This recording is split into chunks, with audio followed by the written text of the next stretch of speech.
एक बार की बात है, एक चतुर व्यक्ति को काल से बहुत डर लगता था। वो सोचता था कि मेरी किसी भी क्षण मृत्यु हो सकती है। वह क्या करे? एक दिन उसे चतुराई सूझी और काल को ही अपना मित्र बना लिया।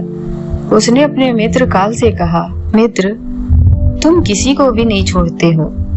किसी दिन मुझे भी काल के धर में लोगे। काल ने कहा, यह मृत्यु लोक है, जो आया है उसे मरना ही है। सृष्टि का यह शाश्वत नियम है, इसीलिए मैं मजबूर हूँ। पर तुम मित्र हो, इसीलिए मैं जितनी रियायत कर सकता हूँ करूँगा। मुझसे क्या आशा रखते हो? साफ साफ कहो। व्यक्ति ने कहा, मित्र, मैं इतना ही चाहता हूँ कि आप मुझे अपने लोक ले जाने के लिए आने से कुछ दिन पहले एक पत्र अवश्य लिख देना, ताकि मैं अपने बाल बच्चों को कारोबार की सभी बातें अच्छी तरह से समझा दूं और स्वयं भी भगवान भजन में लग जाऊं। काल ने प्रेम से कहा, यह कौन सी बात है? मैं एक नहीं आपको 4 पत्र भेज दूंगा, चिंता मत करो। चारों पत्र के बीच समय भी अच्छा खासा दूंगा, ताकि तुम सचेत होकर काम निपटा लो। वह व्यक्ति बड़ा ही प्रसन्न हुआ। सोचने लगा कि आज से मेरे मन से काल का भय भी निकल गया। मैं जाने से पूर्व अपने सभी कार्य पूर्ण करके जाऊंगा तो देवता भी मेरा स्वागत करेंगे। दिन बीतते गया, आखिर मृत्यु की घड़ी आ पहुंची।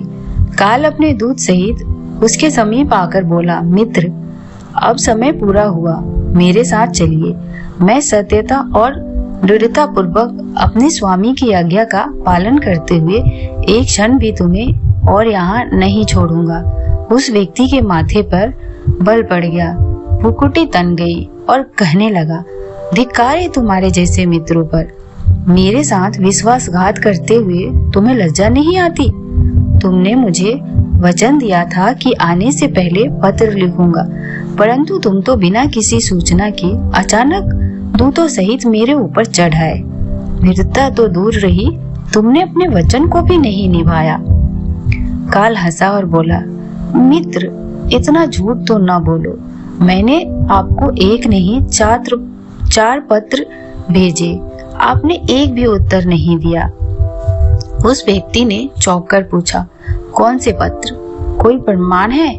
मुझे पत्र प्राप्त होने की कोई डाक रसीद आपके पास है तो दिखाओ। काल ने कहा, मित्र, घबराओ नहीं, मैंने 4 पत्र इस समय आपके पास मौजूद है। मेरा पहला पत्र आपके सिर पर चढ़कर बोला, आपके काली सुंदर बाल उन्हें सफेद कर दिया और ये भी कहा कि सावधान हो जाओ, जो करना है कर डालो। बनावटी रंग लगाकर आपने अपने बालों को फिर से काला कर लिया और पुनः जवान बनने के सपने में खो गए। आज तक मेरे श्वेत अक्षर आपके सिर पर लिखे हुए हैं। कुछ दिन बाद में दूसरा पत्र आपके नेत्रों के प्रति भेजा। नेत्रों की ज्योति मंद होने लगी, फिर भी आंखों पर मोटे शीशे चढ़ाकर आप जगत को देखने का प्रयत्न करने लगे। 2 मिनट भी संसार की ओर से आंखें बंद करके ज्योति स्वरूप प्रभु का ध्यान मन में नहीं किया। इतने में भी सावधान नहीं हुए तो मुझे आपकी दीन दशा पर बहुत तरस आया और मित्रता के नाते मैंने तीसरा पत्र भी भेजा। इस पत्र ने आपके दांतों को छुआ, हिलाया और तोड़ दिया। आपने इस पत्र का भी जवाब न दिया, बल्कि नकली दांत लगवाए और जबरदस्ती संसार के भौतिक पदार्थ को स्वाद लेने लगे। मुझे बहुत दुख हुआ कि मैं सदा इसके भले की सोचता हूँ और यह हर बार एक नया बनावटी रास्ता अपनाने को तैयार रहता है। आपने अंतिम पत्र के रूप में मैंने रोग, क्लेश तथा पीड़ाओं को भेजा, परंतु आपने अहंकारवश सब अनसुना कर दिया। वह व्यक्ति काल के भेजे हुए इन पत्रों को सुनकर फूट फूट कर रोने लगा और अपने विपत्ति कर्मों पर पश्चाताप करने लगा। उसने स्वीकार किया कि मैंने गलत में शुभ चेतावनी भरे इन पत्रों को नहीं पढ़ा। मैं सदा यही सोचता रहा कि कल से भगवान का भजन करूंगा, अपनी कमाई अच्छे शुभ कर्मों में लगाऊंगा, पर वह कल ही नहीं आया। काल ने कहा, आज तक तुमने जो कुछ भी किया, राग रंग स्वार्थ और भोगों के लिए जानबूझकर ईश्वरीय नियम को तोड़कर तुमने कर्म किए। उस व्यक्ति को जब कोई मार्ग दिखाई नहीं दिया तो उसने काल को करोड़ों की संपत्ति का लोभ दिया। काल ने हंसकर कहा, मित्र, यह मेरे लिए धूल से अधिक कुछ भी नहीं है। धन दौलत शोहरत सत्ता ये सब लोभ संसारिक लोगों को वश में कर सकता है, मुझे नहीं। काल ने उत्तर दिया, यदि तुम मुझे लुभाना ही चाहते थे तो सच्चाई और शुभ कर्मों का धन संग्रह करते। यह ऐसा धन है जिसके आगे मैं विवश हो सकता था, अपने निर्णय पर पुनः विचार करने को बाध्य हो सकता था, पर तुमने ऐसा नहीं किया। ऐसा कहकर काल ने उसको पकड़ लिया और चल पड़ा अपने गंतव्य की ओर। एक सत्य है जो अटल है, वो है कि हम एक दिन मरेंगे।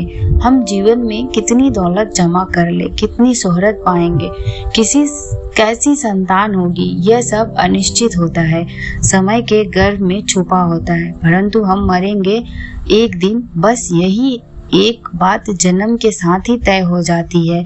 समय के साथ उम्र की निशानियों को देखकर तो कम से कम हमें प्रभु परमेश्वर को याद में रखने का अभ्यास करना चाहिए। इसमें तो हर एक को, चाहे छोटा हो या बड़ा, सबको प्रभु परमेश्वर की याद में रहकर ही कर्म करने चाहिए।